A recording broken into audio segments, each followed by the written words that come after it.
Hola, bienvenidos a mi canal. Soy Daniel Fernández y en este canal os voy a hablar de la creación de contenido utilizando software libre.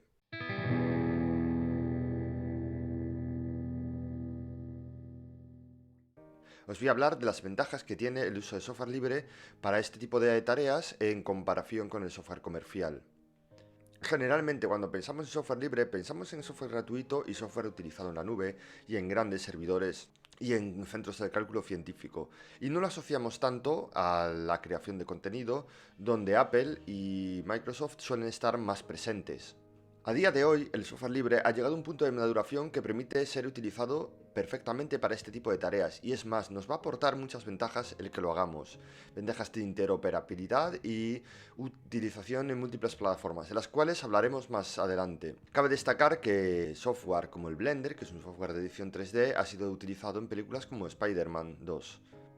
La única barrera que existe entre software libre y tú es el aprendizaje. Una vez que sepas utilizar el software libre, eres libre de instalarlo en cualquier sitio y en cualquier plataforma y además el número de veces que quieras. No estarás sujeto a las limitaciones de licencia, de que o bien es hasta cierta fecha o bien es en cierto número de instalaciones o de procesadores.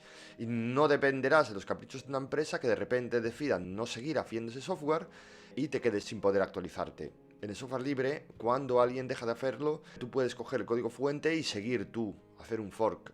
Muchas veces los departamentos de marketing de las grandes marcas nos hacen creer que el resultado de una obra artística va a depender del software que utilicemos, cuando no es así.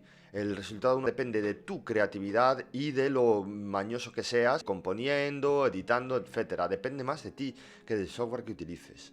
Otra de las cosas que quiero comentar es que aquí no va a haber fanatismos de evitar el uso comercial. Hay para determinadas soluciones que el software comercial sigue siendo una buena alternativa, ya que el software libre, desgraciadamente, no lo cubre todo. También hablaremos de interacciones, software propietario con software libre y las ventajas que puede tener beneficiarnos del uso de ambos en simbiosis. Si ponemos en una mano y en otra, las ventajas del software libre, en un principio, tal como comenté antes, sirve para evitarnos dolores de cabeza en licencias para poder estar actualizado continuamente a la última versión, ya que como no nos van a poder cortar el que por lo que sea se cambia de plataforma, como pasó ya hace tiempo con el Logic Pro, que en principio era para Windows y luego lo compró Apple y se lo quedó para sí mismo, vas a poder estar actualizado. Otra de ellas, relacionadas con la anterior, es la ciberseguridad. Si tienes un software actualizado y con todos los parches, es más difícil que nuestro contenido acabe en manos de terceros de forma no autorizada que si no sabemos exactamente qué es lo que está tratando todo nuestro. La portabilidad entre plataformas, ya lo comenté anteriormente, es una maravilla tener un software que puedas utilizar tanto en Windows como en Mac como en Linux. Y también, si eres un manitas, pues la posibilidad de depurarlo, de ver dónde está fallando y de poder adaptarlo totalmente a tus necesidades. Como hay mucho de qué hablar, voy a ir hablando en varios bloques. Va a ser una serie de vídeos dedicado al software que hay alternativo. En la parte de edición fotográfica tenemos el GIMP, que sería una alternativa a Photoshop, que nos permite efectuar una edición por capas, con transparencia y muchas de las necesidades que tiene un fotógrafo actual. Otro de ellos es el Darktable, que sería una especie de alternativa al Adobe Lightroom, el cual nos permite procesar y poder sacar esos matices que no se pueden sacar de otra manera. Otro de ellos es el Natron, hablando ya de la parte de vídeo, que es un compositor que puede ser una perfecta alternativa a After Effects. Otro de ellos es el OBS, que es el programa de grabación, ahora mismo estoy utilizándolo. También sirve para hacer streaming de vídeo en múltiples plataformas, como puede ser YouTube o Twitch. Otro de ellos, también en la parte de vídeo, hablamos del Kdenlive, que es un programa de edición de vídeo no lineal con el cual podremos añadir transiciones, títulos, efectos, etc. Otro de ellos es el Blender, un programa ya probado, utilizado en estudios cinematográficos, que nos permite hacer animaciones 3D sin ningún tipo de problemas.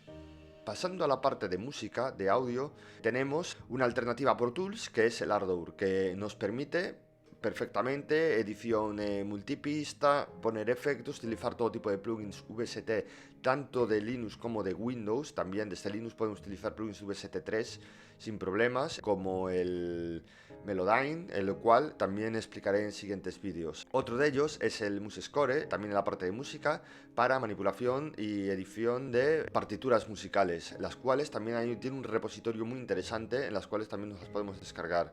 Otra alternativa a Fruity Loops para hacer música electrónica sería el LMMS, programa que nos permite hacer bucles. Después, pasando a otro software, también podríamos hablar de las criptomonedas y los NFTs, que también son software libre, los cuales están muy en boca de todos en estos días. También hablaré de ellos, como crearte un NFT de tu obra de arte y distribuirlo y todo lo relacionado.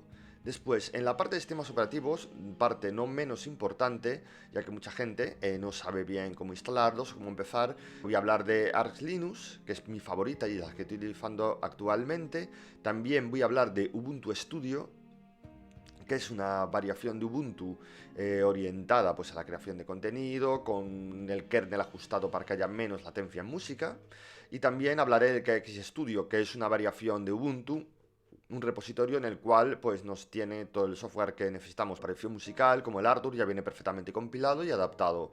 Y no menos importante es también hablar del hardware, ya que desgraciadamente no todo el hardware del mercado se preocupa por hacer buenos drivers para software libre. O, bueno, más bien que hacer drivers, el problema generalmente suele ser que por miedo a espionaje no liberan las especificaciones técnicas, con lo cual es complicado hacer drivers. Muchas veces hay que recurrir a la ingeniería inversa, pero bueno, aquí hablaré de las marcas que ponen facilidades. Espero que os haya gustado, os animo a suscribiros y habrá próximos vídeos explicando todo lo comentado ahora. Espero que paséis un buen día y a ser felices. Un saludo.